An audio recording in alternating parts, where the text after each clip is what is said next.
Hey there, Black Sheep. Welcome back. This is the second ever episode of This Bites, where we take the weekly edition of the Watchtower and see how it implements the bite model. If you're unfamiliar with the bite model, I will always have a link to it in the bio of my channel. But in short, it is the go-to method used to identify cults and the techniques that they use to coerce, recruit, and maintain control of members. This weekend, Jehovah's Witnesses will be discussing Article 29, week of September 12th, 2022. The article is entitled, Support Our Overseer, Jesus. Now, if you're not a Jehovah's Witness or you don't have any loved ones that were Jehovah's Witnesses, or you don't stay up to date with Jehovah's Witness news, they did go back into the door-to-door ministry on September 1st of this year. They had temporarily stopped it due to COVID. So this entire article is dedicated to convincing Jehovah's Witnesses that it's worth their time, money, and effort to continue to go out into the door-to-door ministry to save new members and recruit them. Let's get into the article. Paragraph 1 and 2 set the tone for the entire article, and because it uses this method of the bite model throughout the entire thing, I will not continuously restate it. I will just be using this sound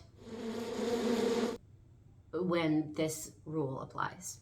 So the article says, this article, we will see how Jesus is using his faithful, discreet slave to provide spiritual food and to organize his followers for the greatest preaching campaign in history.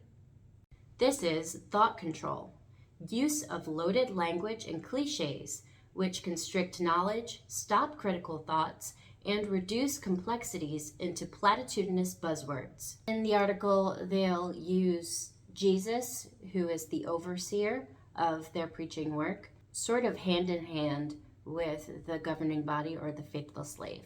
If you notice, it says that we'll see how Jesus is using his faithful slave. The faithful slave that they're referring to here is the governing body of Jehovah's Witnesses, which is a group of men who have been anointed by Holy Spirit and live in New York. Believing Jehovah's Witnesses will also argue that they don't follow any man, but they do follow the direction of the governing body, the faithful and discreet slave. And they could point to this article and say that the governing body are being humble here by continuously putting the attention back on Jesus, saying Jesus is the overseer. So how do Jehovah's Witnesses know that going back out in service in the door-to-door ministry is what Jesus wants?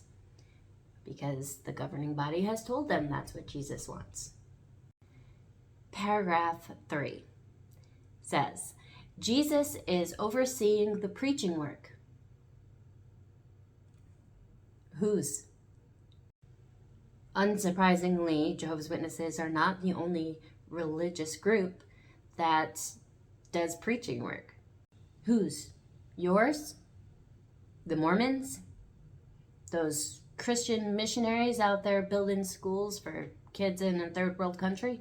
It depends on who you ask, but I'm betting that the kids who are now going to school are going to pick those missionaries. And this is just a side note. The greatest preaching campaign is funded fully by everyday Jehovah's Witnesses.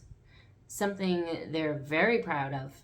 They receive freely, and so they give freely. You'll even see that giving or contribution campaigns are targeted towards children as well.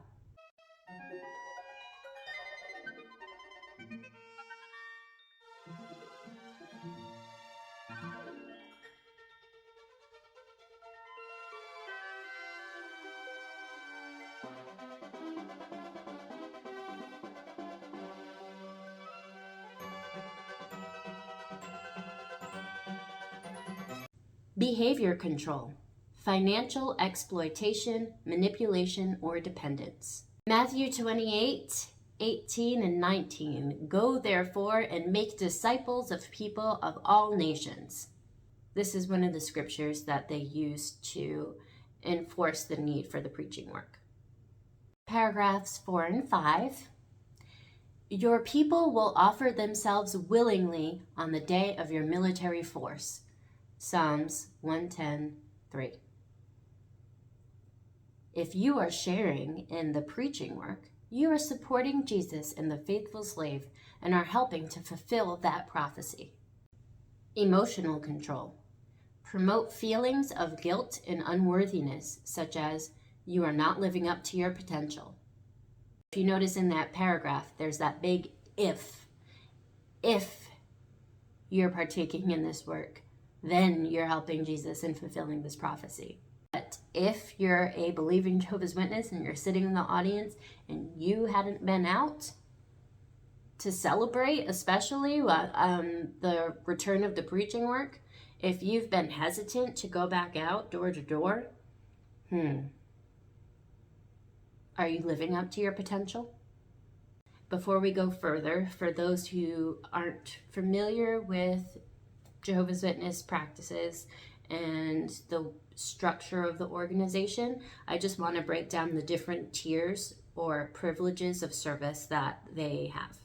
There are special full-time servants. They live, eat, and work on the compounds around the world. Now, for the everyday Jehovah's Witness, you have to reach a certain level of spirituality and good standing in the congregation before you can even be a publisher, is what they call people who are going out in service. So going from the special full-time, we go down to the full-time pioneers. Full-time pioneers are required 70 hours of service. After the regular pioneers, the full-time regular pioneers, you have the auxiliary pioneers. Auxiliary pioneers are required 50 hours out in the door-to-door ministry or letter writing, phone calling, or however they're conducting their time.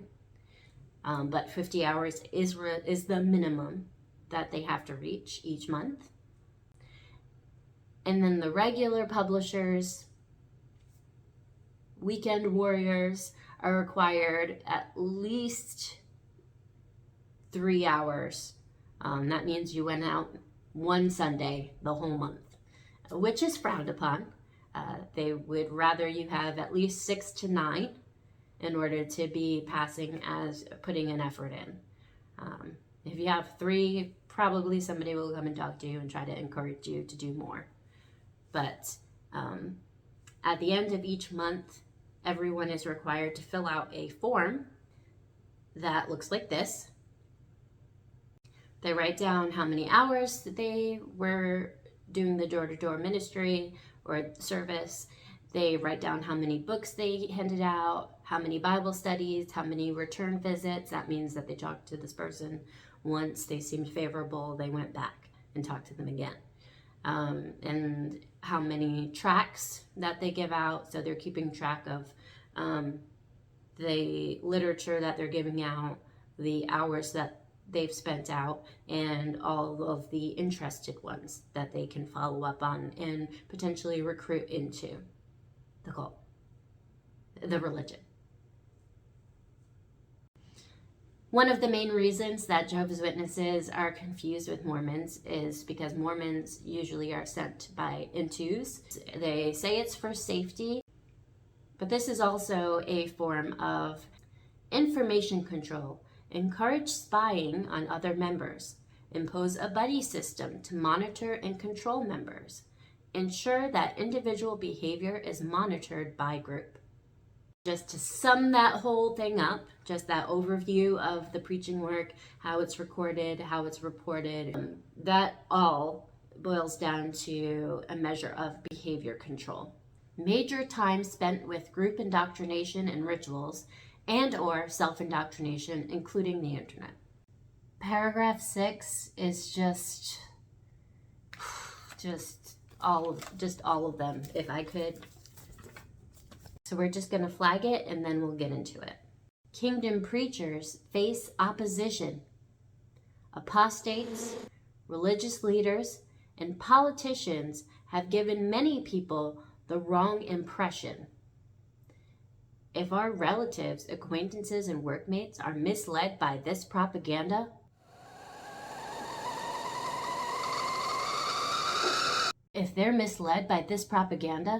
they may pressure us to stop preaching. Information control. Minimize or discourage access to non-cult sources of information, including internet, TV, radio, books, articles, newspapers, magazines, media, critical information, former members, apostates, and keep members so busy they don't have time to think and investigate. Thought control. Rejection of rational analysis, critical thinking, and constructive criticism. Back to the paragraph. In some countries, the opposition takes the form of intimidation, threats, arrests, and even imprisonment. Such hatred is proof that we have Jehovah's approval. The devil is behind this opposition. Emotional control. Instill fear, such as fear of thinking independently, the outside world, enemies, losing one's salvation. Thought control. Require members to internalize the group's doctrine as truth, instill black and white thinking, decide between good versus evil, organize people into us versus them, insiders versus outsiders. Thought control. Labeling alternative belief systems as illegitimate, evil, or not useful. The devil is behind the opposition. All of it. Now, we're just going to try to take this part by part because there's a lot here, okay? The first thing that's listed amongst their opposition is apostates. To Jehovah's Witnesses, that's the worst thing that you could be. The worst thing that you could be. It's a dirty, scary, mysterious, evil word. They believe apostates are hateful, malicious, deceptive, and hell-bent on doing the devil's work. I certainly can't speak for every apostate, so I won't. But what I will do is I will do something that the speakers of Jehovah's Witnesses love to do, and that's to give you a definition of a word. So apostate, according to the Oxford Dictionary, is a person who renounces a religious or political belief or principle. By this definition, people who left, say, Catholicism or the Methodist Church and became Jehovah's Witnesses, renounced their religious beliefs, and are now apostates. So they're believing Jehovah's Witnesses who, by the definition of this word, are apostates. There's really nothing big, scary, or menacing in that definition at all. It's just a person that changed their mind. Unfortunately, according to the Watchtower's teaching, there's emotional control. Phobia indoctrination, inculcating irrational fears about leaving the group or questioning the leader's authority. No happiness or fulfillment possible outside of the group. Terrible consequences if you leave. Shunning of those who leave. Fear of being rejected by friends and family. Never a legitimate reason to leave. Those who leave are weak, undisciplined, unscriptural, worldly, brainwashed by family or counselor, or seduced by money, sex, or rock and roll. Again, I can't speak for every apostate. I can only speak for myself. And personally, I was not led astray by other apostates. For me, it was the Watchtower's own words. And they said that the faithful slave is neither inspired nor infallible. So if they're not inspired, how did they get new light? Where does that come from? It comes from praying for Holy Spirit? Well, every day Jehovah's Witnesses pray for Holy Spirit. So what makes their Holy Spirit better than your Holy Spirit? Okay, maybe they're anointed.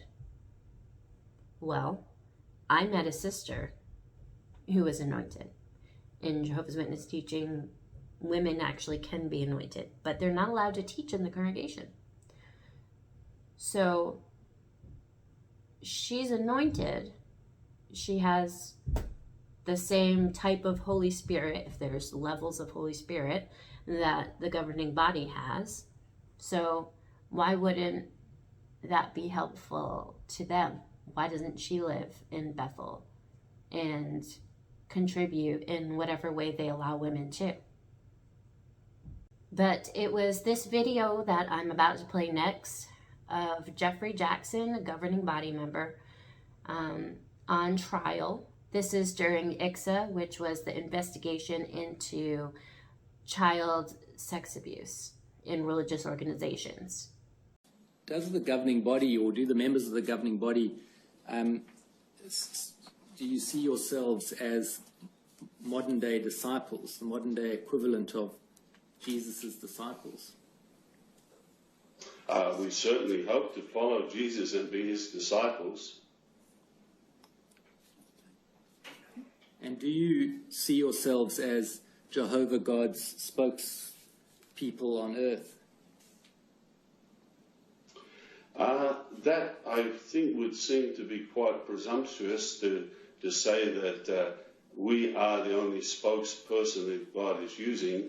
The scriptures clearly show that someone can act in harmony with God's Spirit in giving comfort and help in the congregations.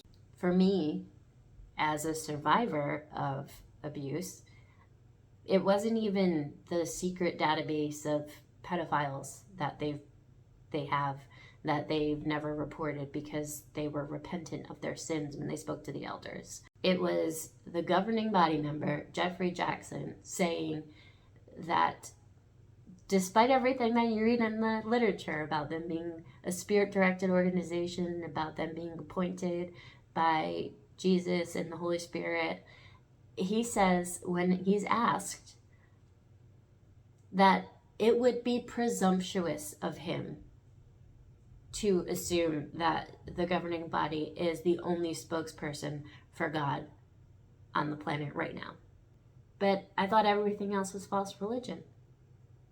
And before I move on, the last thing I'll say about this paragraph is if a Jehovah's Witness shows up to your door, the best thing to do is be nice.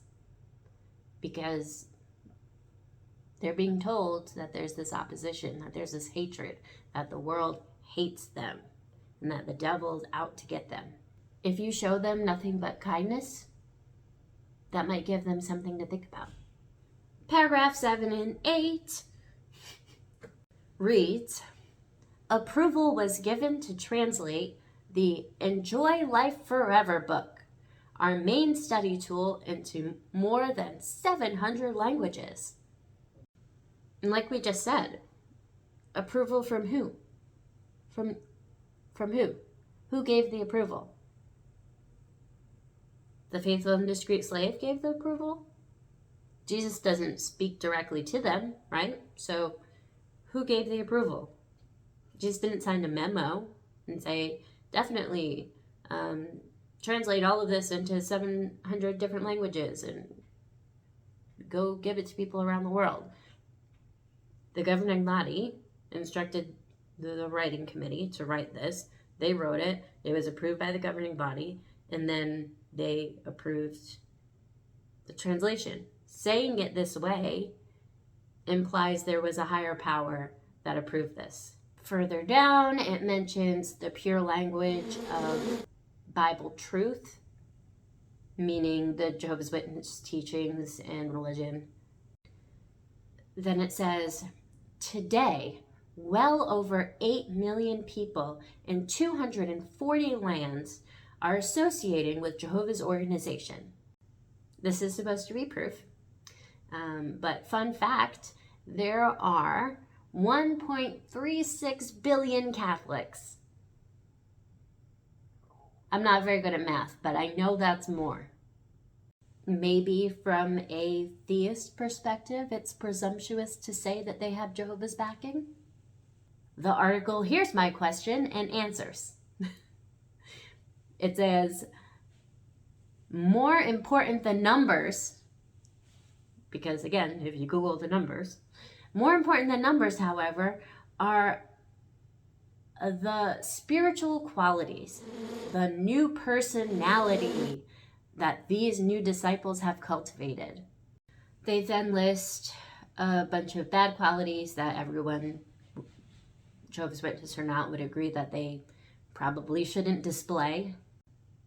But the new personality is a requirement. You're required to put on the new personality. You're asked this before you can be approved of baptism as a Jehovah's Witness. This is an example of behavior control. Discourage individualism, encourage groupthink. Behavior control. Control types of clothing and hairstyles. Thought control. Change person's name and identity. As you put on what Jehovah's Witnesses call the new personality, you'll strip away less desirable qualities of the old personality. Check out this propaganda here. A coworker texted an article that claimed to expose Jehovah's Witnesses.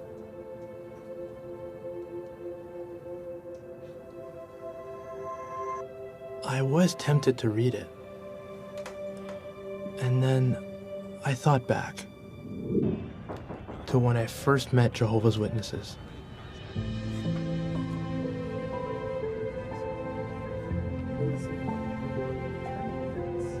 I was so excited about what they taught me from the Bible. That God's name is Jehovah, the kingdom is a real government, and so much more. Why would I want to learn about Jehovah's Witnesses from their enemies? Paragraph 9 reads, our overseer has used a small group of appointed men. These men do not view themselves as masters over the faith of others. And how does Jesus direct the organization here on earth? Matthew 24:45 says that Jesus has appointed a faithful and discreet slave to serve spiritual food at the proper time. Today, 7 anointed men make up the faithful slave, and collectively, they are known as the governing body. This is an example of thought control. Forbid critical questions about leader, doctrine, or policy allowed. If you're a believing Jehovah's Witness and you go to the Kingdom Hall and you question why those 7 are the appointed governing body, you're going to find yourself in a back room. Paragraph 10, since 1919.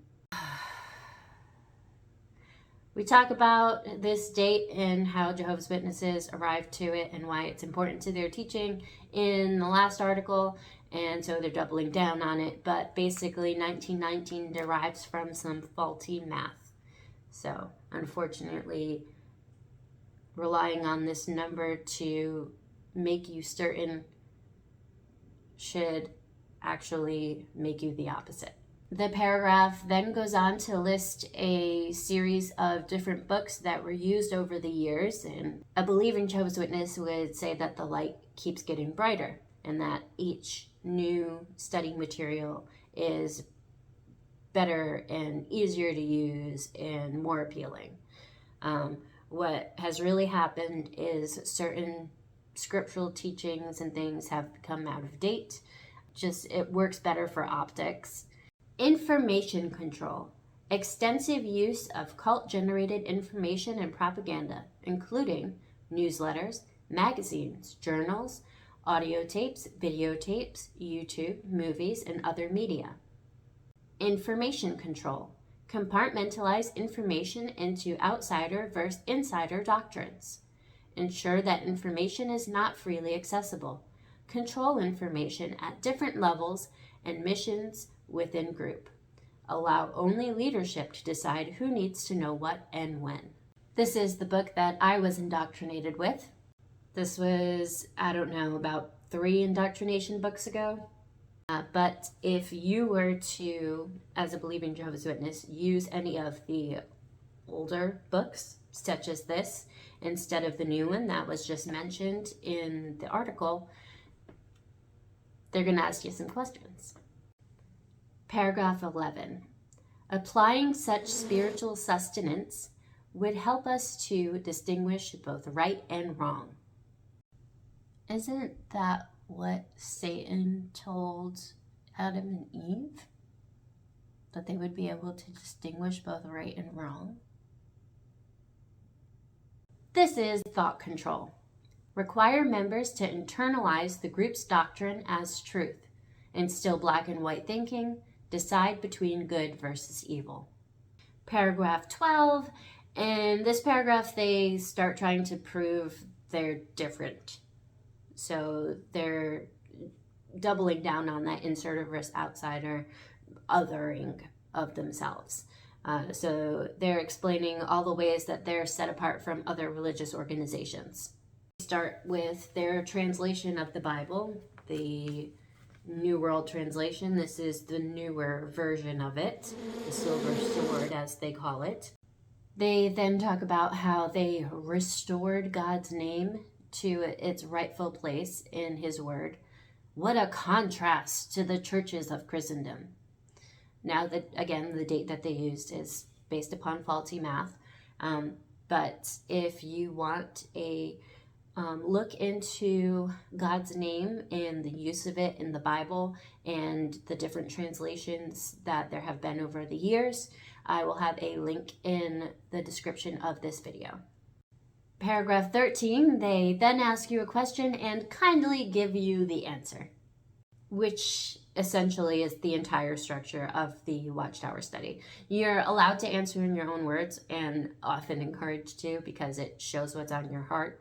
However, there will be some of those times where there's just literal awkward silence where you're sitting there just waiting for the stickler of a elder who's on the stage waiting for the exact words to be read from the paragraph.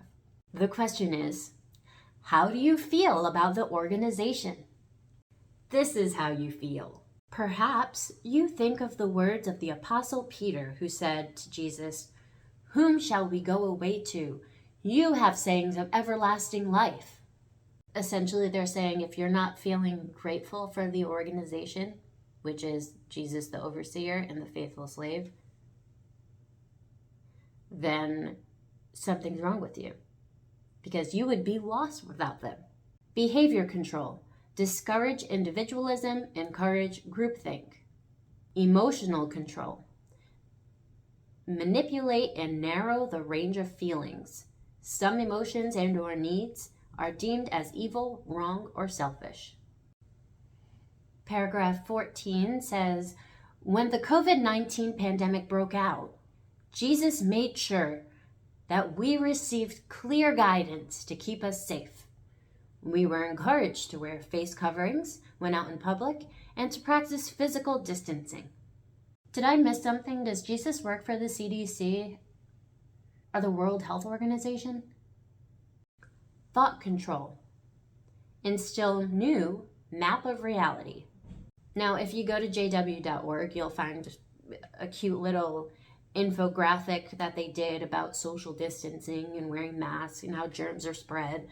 But they didn't get this information because Jesus told them that they should wear masks and keep social distancing and maybe start doing the Zoom meetings. This was the world power, the scientists, the governments. And I'm definitely not saying that the governments handled it very well. But what I am saying is that they're the ones who said, hey, you should probably, I don't know, wash your hands and wear a mask or something. So I guess you don't die, because who would pay taxes otherwise, right? But it wasn't Jesus. Unless CDC told Jesus, and then Jesus told the governing body. Behavior control. Permission required for major decisions. So just like everyone else, if believing Jehovah's Witnesses were doom scrolling the news like most people in 2020,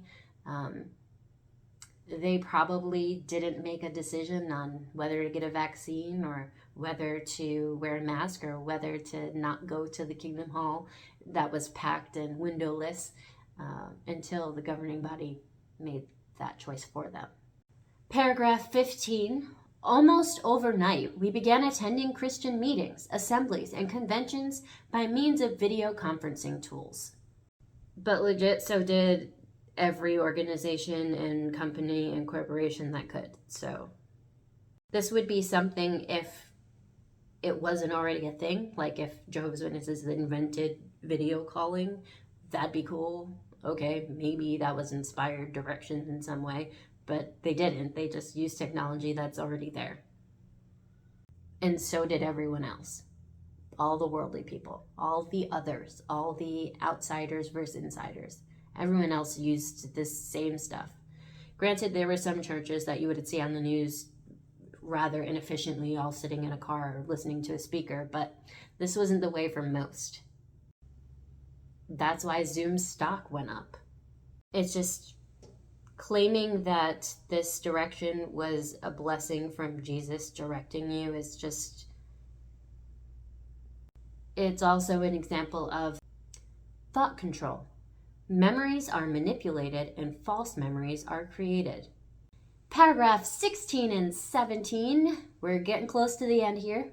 Paragraph 16 just says again that Jesus is backing the preaching work, and because paragraph 16 and 17 are the last two, again, they have to get you with those clenchers. Those are the things that you're going to hold on to until you're back for your next indoctrination session.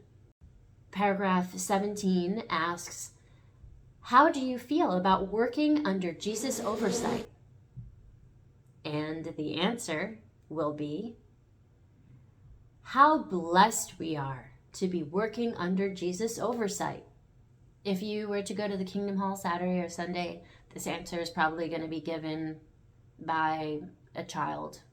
And everybody's going to think that this child indoctrination is the cutest thing that they've witnessed all day, and there's going to be oohs and ahs when a little 3-year-old raises their hand, gets the microphone, forgets, asks their mother, and then says, blessed, really loud into the microphone. Paragraph 17 says, we belong to an organization that is overcoming all cultural, national, and linguistic barriers. On a personal level, we are being helped to put on the new personality, and we are learning to love one another. People can't learn to love one another, apparently, without Jehovah's Witnesses. This is emotional control, phobia indoctrination, no happiness or fulfillment possible outside the group, terrible consequences if you leave. In other words, without Jesus and the governing body, you probably would have died of COVID. And lastly, emotional control. Extremes of emotional highs and lows. Love bombing and praise one moment, and then declaring you a horrible sinner. Basically, if you're displaying these qualities of the new personality, you're going to receive their version of love, agape. But if you grow your dreads out and start questioning the governing body, then you're probably going to die at Armageddon. So that brings us to the end of the article. Thank you for joining me this week for This Bites. Let's tally up the score. All right, so we've got 7 for behavior control, 4 for information control, 9 for thought control, and 4 for emotional control. So, trust me, I'm not good at quick maths. I did this in advance. That's 5,016 more points than the last article. What does it mean? Your guess is as good as mine, or the governing bodies. Thank you for taking the time out and spending it with me here today. If you've enjoyed your time, please give this video a like and subscribe. Ring the bell so that you'll be notified when we take a bite out of the next Watchtower Study article. And continue to think freely, black sheep. A comment below of how the anointed know they're anointed. Wrong answers only.